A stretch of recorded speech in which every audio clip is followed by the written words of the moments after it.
Hello everybody and welcome to Talented Bitches Radio. I am Mel from talentedbitches.com and I am here today with Jeff Barber from Sonic Boom Records and Get Well Bar in Toronto, Canada. Hello Jeff, welcome to the show.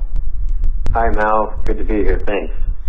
I appreciate you taking time from your busy schedule. I know you have a lot going on. You are the owner of 2 Sonic Boom Records stores now in Toronto, correct? That's right, yeah. We opened up the second location about a year ago. And then, and you just had your grand opening for your bar last weekend.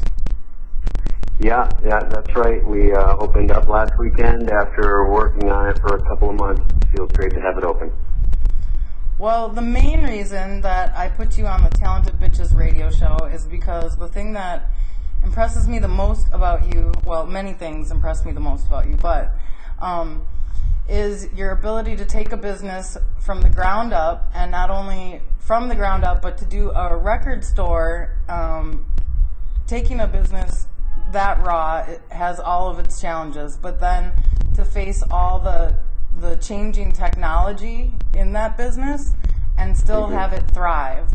So if you wouldn't mind, I'd like to go through the story of how you got those businesses up and running and thriving. So let's start at the beginning. Big Bang Theory or God? What do you believe? I guess Big Bang Theory. Sorry, I can't believe in God. It I guess goes back to the first Sonic Boom store in Milwaukee when we met.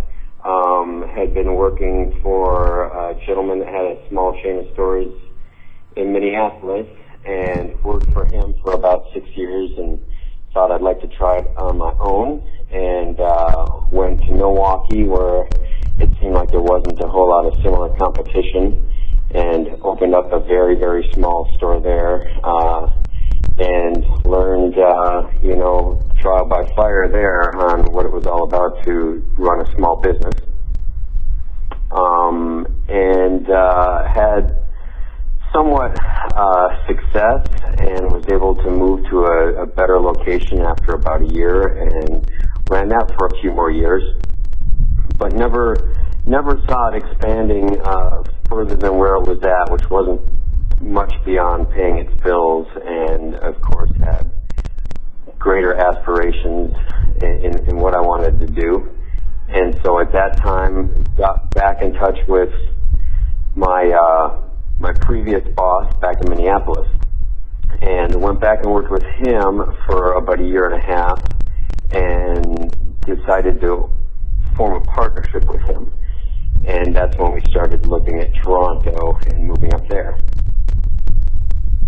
But I remember there was a lot before that, though. You had to go up to Minneapolis, and then you went to Hawaii.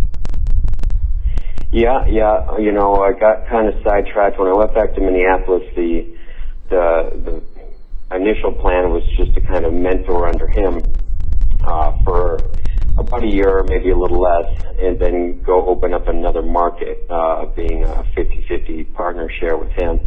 And after a couple of months of doing that, he had bought out a small chain of stores in Hawaii and was looking for somebody to go there and kind of represent him and show them the way that he did business and kind of oversee the transition of ownership.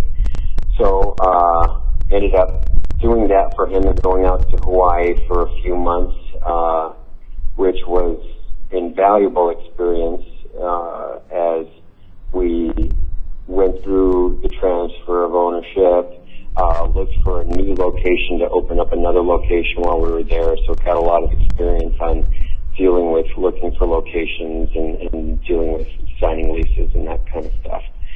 And so, like I said, did that for several months until everything was kind of in place, and could have stayed out there, I suppose. It was tempting and managed the stores out there, but my ultimate goal was to be an owner, and in this case, a half owner of a corporation. So came back to Minneapolis and continued on for another year, I guess, and started looking for a market to open the store.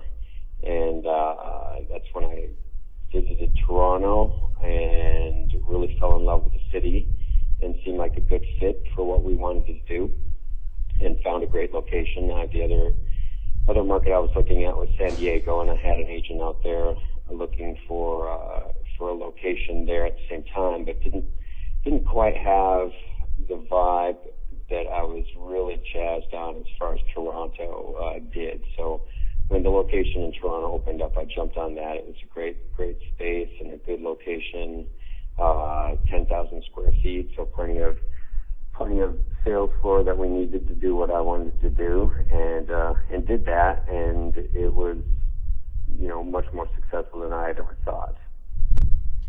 Well, you had worked at the record store. What's the name of the record store originally in Minneapolis that you worked at?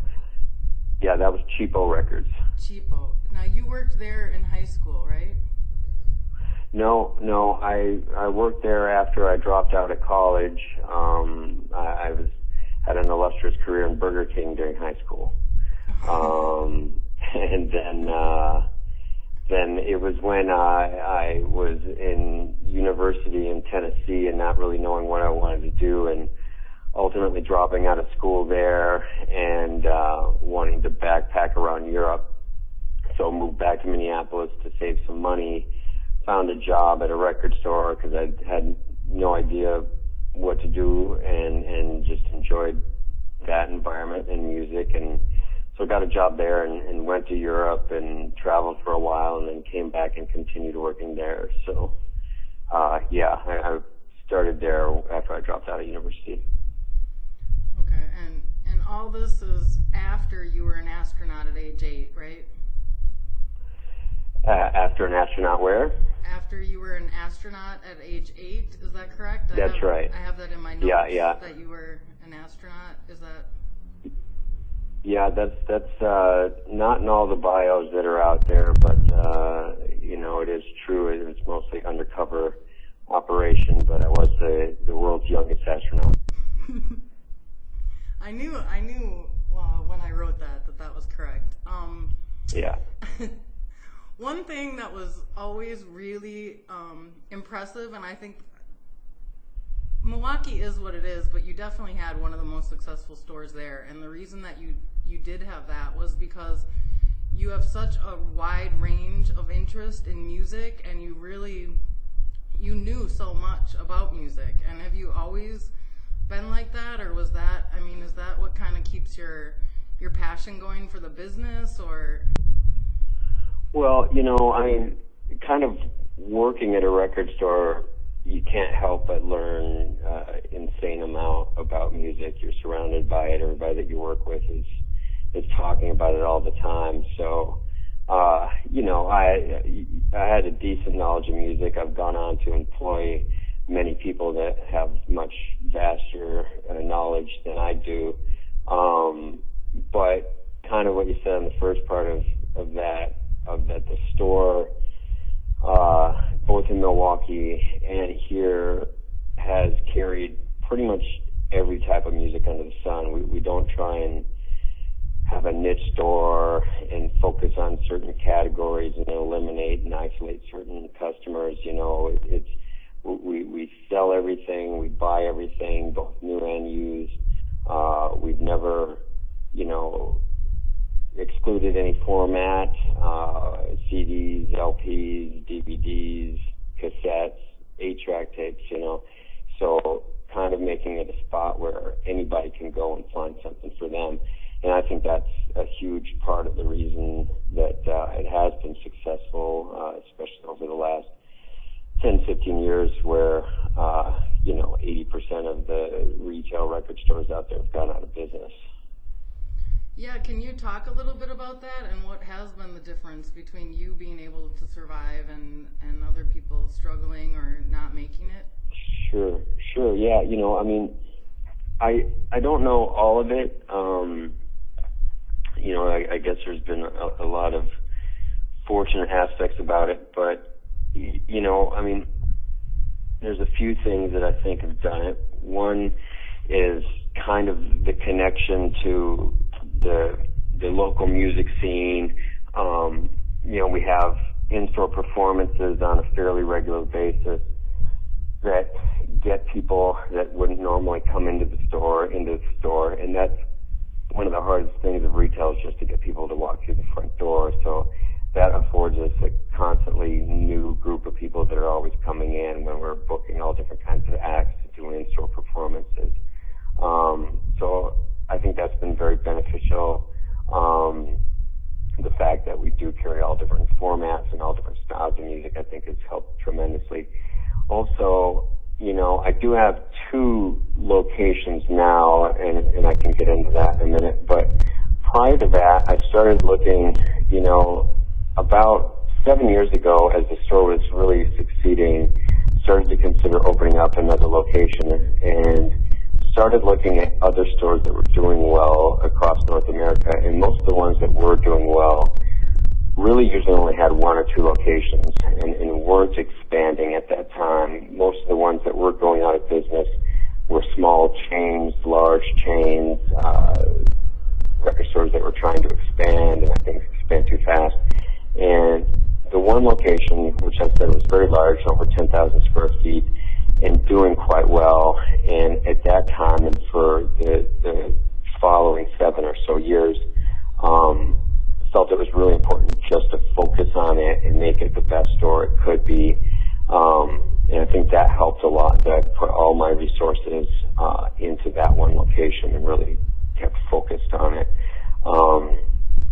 What else that might have helped us stay in business over the competition is just trying to make the store entertaining to shop in. I used to go into many record stores that were so disorganized, that were difficult to find what you're looking for. The staff wasn't fun and not approachable.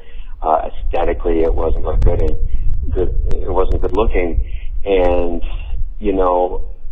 as the industry was starting to do poorly, it was because of 2 things. One, from downloading, and the other from just simply buying CDs but doing it online rather than in a brick and mortar store. And I felt you needed to give people a reason to come in, and part of what record shopping has always been, and Survive should be, is entertainment in itself, and that it's fun to do the shopping. Downloading an MP3 online, in the end, you get the music, and the music is the same in all intents and purposes, but the experience isn't fun to just click, a mouse, and there you have it.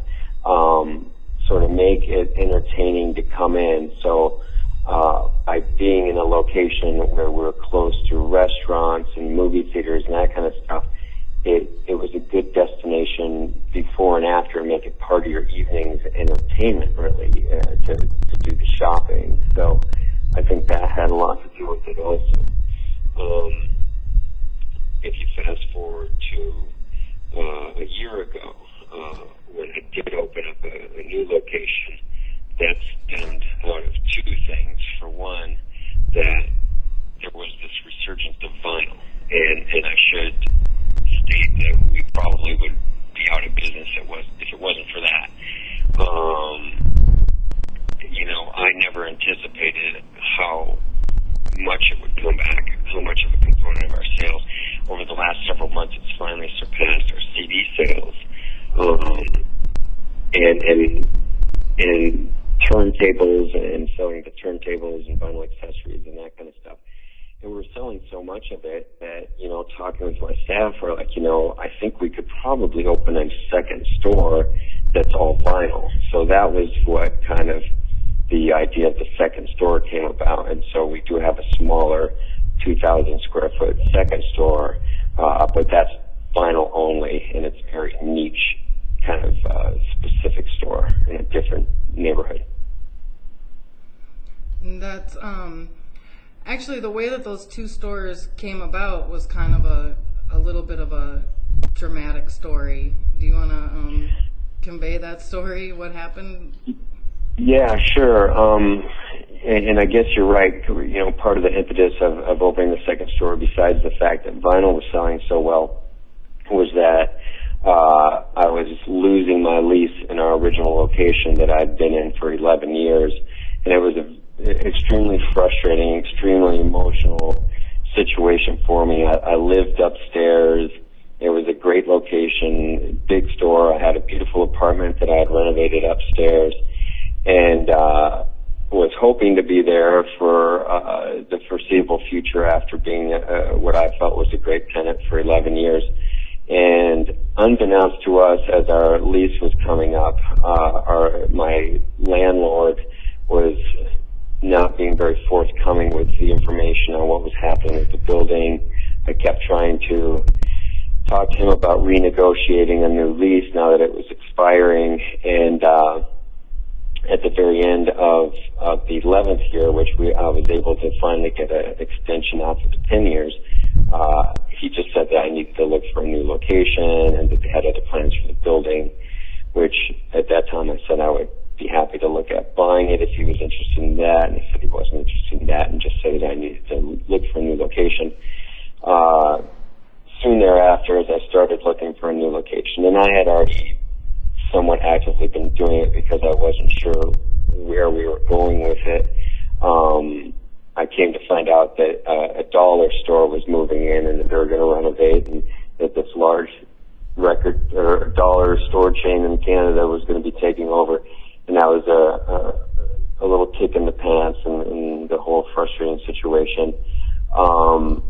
But you know, looked more earnestly for a new location, and while I was doing that, found the smaller 2,000 square foot store, and considered moving into there, and then also around the corner from our original location found about a 9,000 square foot store, just a little off the beaten path, but still in the same neighborhood, and rent was more reasonable, and so was able to move into there almost at the same time of opening up the second location. So it was physically, emotionally taxing, and at the same time had to find an apartment for myself. So it was last summer was extremely intense, taxing time for me and my staff.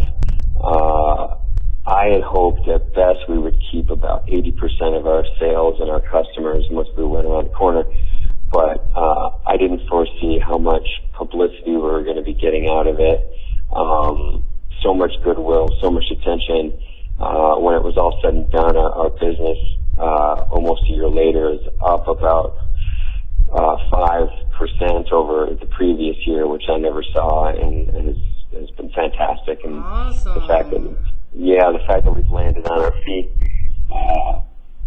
both financially has been great, and just out of personal pride that we didn't end up just being the beginning of the end when we were forced to move was a great feeling. Dude, you always do it though, you know, like that's what I've always been just so proud of you. I mean, in Milwaukee, do you remember you were eating butter sandwiches, busting your butt, getting it done? You know what I mean? Like you always find a way. I think you don't give yourself enough credit, you know, like.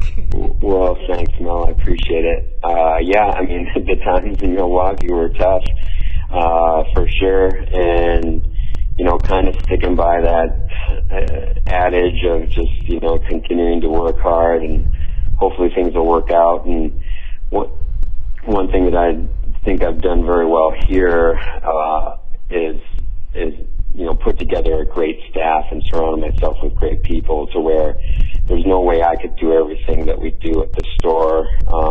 It's way too big of an operation, and I've been very good at delegating, and I think very good at finding the right people to delegate the jobs to that can take pride in what they're doing and treat them well. And, you know, of course, if they're treated well, they end up treating you well. So that's, I think, key to running a good business for sure. Oh, absolutely. You've put all those pieces in place, you know, even backtracking a lot, but I didn't want to interrupt you, but even like what you were saying with the atmosphere, like I wanted to talk a little bit about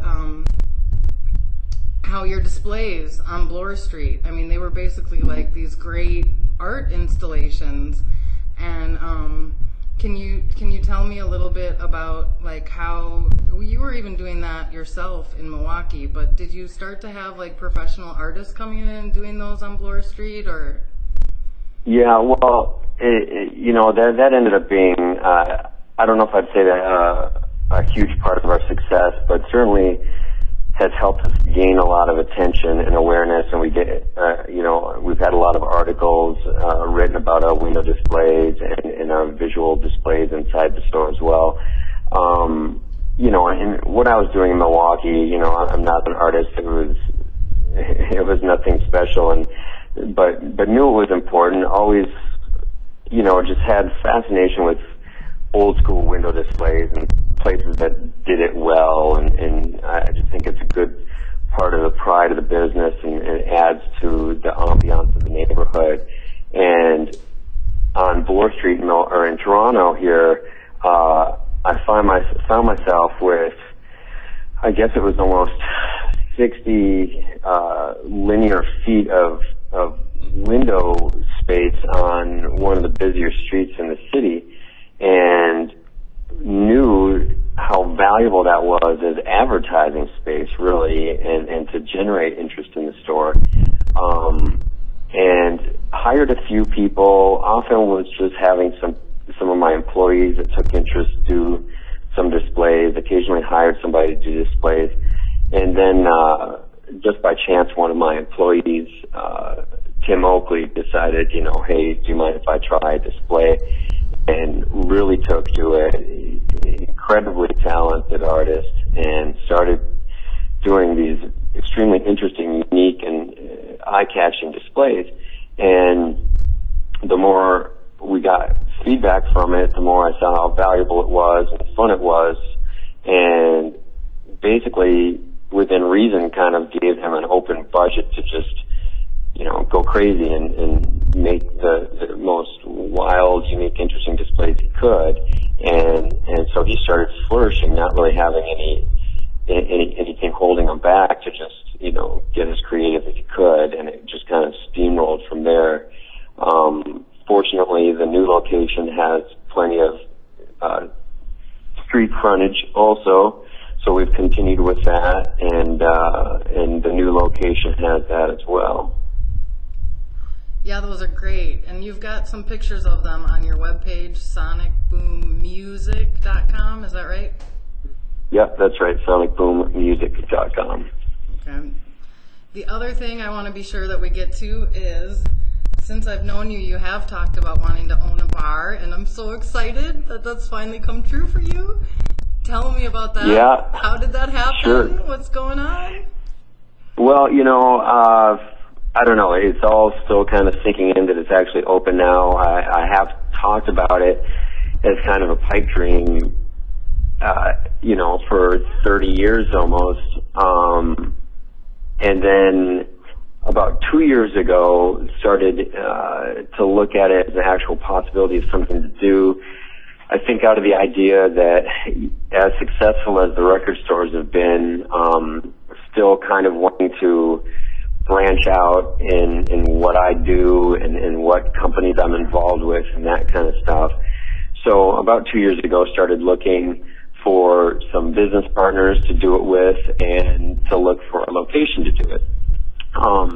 Really wanted to have some business partners, kind of for the same reason I talked about with Sonic Boom, in that I wanted a couple of people to share in their creative ability and their skill set to add to the mix, and wanted people that were going to have some ownership in it, not just the employees for me. So that's when I started looking for the location. About 2 A years vast ago. virus database has been updated. There's our technical difficulty of this one. Sorry. Okay. My virus database is updated. Go on. Okay, that's always good to know. So yeah, it was almost a 2-year process until things started to fall into place and find some partners that I thought were a good fit, that I thought had the skills that would bring together something interesting. So I have Tim Oakley, who I mentioned earlier, has been working for me as my visual display artist at Sonic Boom. And then we have another business partner and owner, Alan Kelly, who has quite a lot of years of experience in the service industry and the restaurant and bar industry. So he's bringing a lot of that experience together. And we found the location about 6 months ago and took 3 or 4 months of negotiation to get all that sorted out, much longer than what we were hoping. And then over the last 2.5 or so months, have been going through the renovations, which has been a mix of the 3 of us and a few contractors coming in to do the stuff such as plumbing and electrical that are beyond our capabilities, but trying to do as much as we can to keep the cost down, because as these things always happen, and I've experienced time and again, of course, it ends up being twice as expensive and takes 3 times as long to do it. But, you know, it has taken forever, it has been expensive, but I'm super proud of it. The 3 of us are really proud of it. It looks fantastic. You know, there's a very, very young craft beer movement in Ontario, about 25 years behind what's happening in the States. And I really wanted to get in on that on the ground level. So we have 12 taps, which is a fairly large number, especially for the size of the bar that we have, which is licensed for 125 people. And all of our taps are local craft beer, very small, kind of mom and pop type of companies doing unique, interesting things. And then at the same time, we're in the process of building a small brew house in the pub so that we'll be a full-on brew pub and start brewing our own beer, hopefully within 3 or 4 months, depending on how long all the licenses mostly take to get into place. So that's kind of the story of Get Well. And as you had mentioned, we opened about a week and a half ago, and it's been incredibly successful. The feedback has been amazing. Such a good vibe. Just good clientele we're attracting. Aesthetically, the ambiance is great. We have a jukebox that I've taken great pride in curating and have access to all my CDs at the record store to put together a very eclectic, diverse, unique jukebox. And then that's kind of where that's at. Cool. So, hold on. You're going out a little bit. Can you tell me if I'm in Toronto, where is the Get Well? Yeah, sure. Of course, online you can find us at getwellbar.com. And in Toronto, we're at 1181 Dundas Street West, which is just at Dundas and Ossington.